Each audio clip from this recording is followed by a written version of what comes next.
Oh my goodness. Hello everyone, it's Conus here, and I have a very bad vibration in the front of my truck. This is my '05 Silverado, like WT I think. So it's like less than standard, I guess. It doesn't even have power windows or door locks. It's all manual. Anyway, let's see here. So I have a vibration in the front, and I jacked the truck up and I grabbed the wheel. I gave it a shake and it moves. However, when I shake it, the ball joint does not move. So that's telling me it is wheel bearing. So I'm going to show you how to do this job. It's very easy. It's not hard. Very simple. Just takes a little bit of time and patience, which, I mean, I can show you how to do it pretty quick.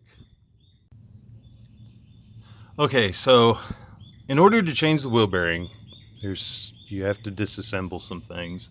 But I recommend first thing is unplugging this. There's a little tab. You just stick it in there and pop it out. I can't do this with one hand, but anyway, so take this apart, pull that base out, pull this out, pull this out, and this out. So let's see if we can get back to you on that. Okay, so as you can see, I've unplugged it, pulled that out, pulled that one out. This one's kind of it'll be frustrating, but trust me, it's really not that big of a deal. So you'll just push that tab in. There's a tab in the bottom. Push that in, and then it'll just pop out. And there you go. Get all that stuff unplugged, get it out of the way. It's actually, this is your ABS sensor. It is attached to the wheel bearing, and it's garbage. So if you wanted to clip it and just cut the wires, you can do that because you're not going to need that anymore. Okay, this is probably going to be a little more in depth. So you have to take the after you've disconnected that, then you'll take your caliper off. I recommend loosening this and cleaning that out so that you can compress the pistons in the caliper. But that, you don't have to worry about that right now. There's a bolt up here, you'll take that out. And then there's one down here, you'll take that out. It'll be a 19 millimeter. I don't know if you can see that. 19 millimeter. And you will stick the opened end wrench here. If I can get it past that boot, try not to damage the boot. Okay, there we go. So you'll get it in there. Don't damage that if you can help it. And there you go. Then you can loosen it. Okay, so after you've got your caliper bolts, those two bolts, one here, one down there, got those removed, you can actually swing that whole caliper up and put it on top of the A-arm. And it'll be perfectly fine there, but you can see the pistons. You will need to compress those when you go back together. You just kind of throw that up here, let it sit, it'll be fine. Let's see. Next thing you'll do is pull off your pads. Try to remember which way they came off, inside, outside, because you're going to want to put them back in the way that they came out. So I generally just stick them like this, so I can remember this is outside, that one's inside. Okay, let's see here. Next, you have to take this bracket off so that you can get the disc off of it. Also, if you have, like me, you have the original hubs, there's a screw. You have to remove that screw in order to get the disc off. I recommend doing that either now, as soon as possible, or you can do it later, that's fine, but it will need to come out before this disc will come off of the hub. But you do need to take this off next. So there's two bolts.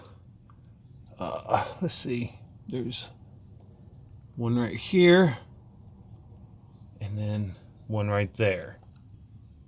So you take those two bolts out. Okay, so yeah, got the bracket off, got the screw out, and now this disc is free to remove. Okay, so yeah, got the disc off. Now there's 3 bolts that hold this on, and they are accessed here in the back. Oop, sorry about that. There's this one, and this one. So you want to take those 3 out, and then the whole hub and this dust shield will come off. Once you get those 3 bolts out, these 2 pieces will come away. So yeah, once you get those 3 bolts out, you will be left with your spindle. Incidentally, if you get a lowering kit for these trucks, what'll happen is they move this hole higher, and so that makes the whole front of the truck drop down. Oddly enough, if I'm not mistaken, I think the 4-wheel drive, there's a press-in bearing for this, and then the CV axle pokes through like a front-wheel drive car. I think they're using the same stuff. I don't know. I'm sure somebody will correct me on that.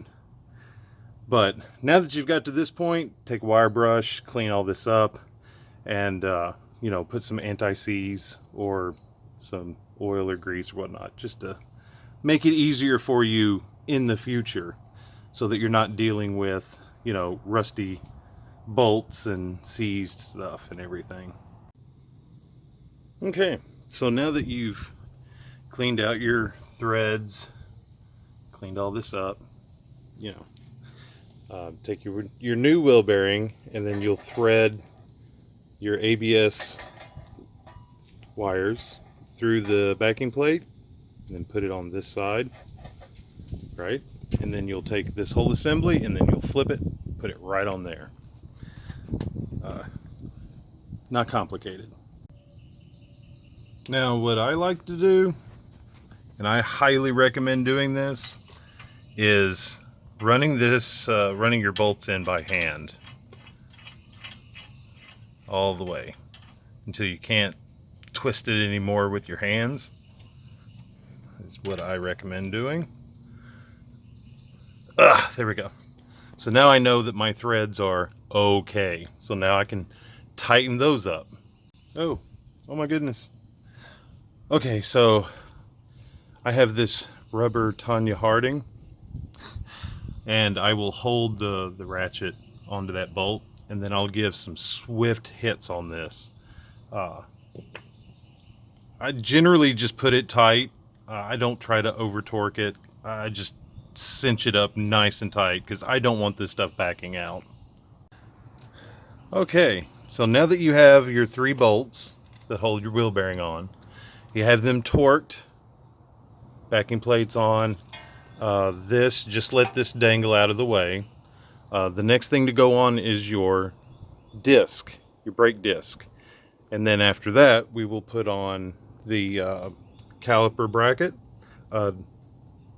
Don't forget, this has a rubber boot, so you don't want to damage it.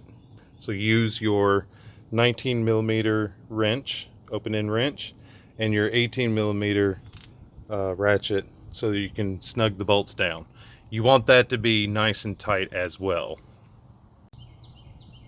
Okay, so got your bracket on, making sure you don't cut these. Got your bolt up here, got your bolt end down here, got those nice and torqued. Next thing is to put your brake pads. So if you remembered how you took them out, you can put them right back the way they came out of here. Okay, all right. So once you've gotten your caliper back on, your brake pads and your disc and all that, now you need to turn your attention to this goofy stuff. So this plugs in like that, right? And then this one will plug in up here. If you're like me and you've got plastic stuck in this hole, you will have to dig that out. So we'll deal with that in a minute. But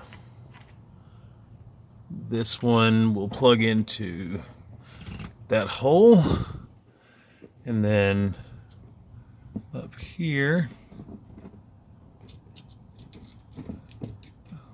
there's a hole. Plug that in, and then you just snap this guy back in. Okay, there you go.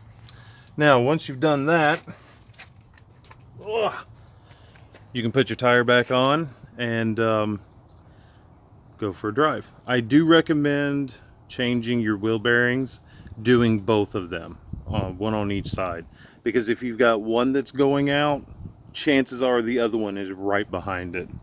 And in my case, my driver's side was very wobbly. I could like move the wheel in and out about 1/4 of an inch. So I'm like, oh yeah, no, that's not good. So I just went ahead and replaced both of them. This one was a little not as bad, but that one over there was really bad.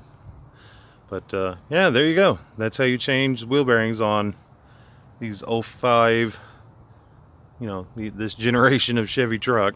I think the vans are the same way, actually. But yeah, all the 2-wheel drive trucks. Anyway, thanks for watching, and y'all stay frosty.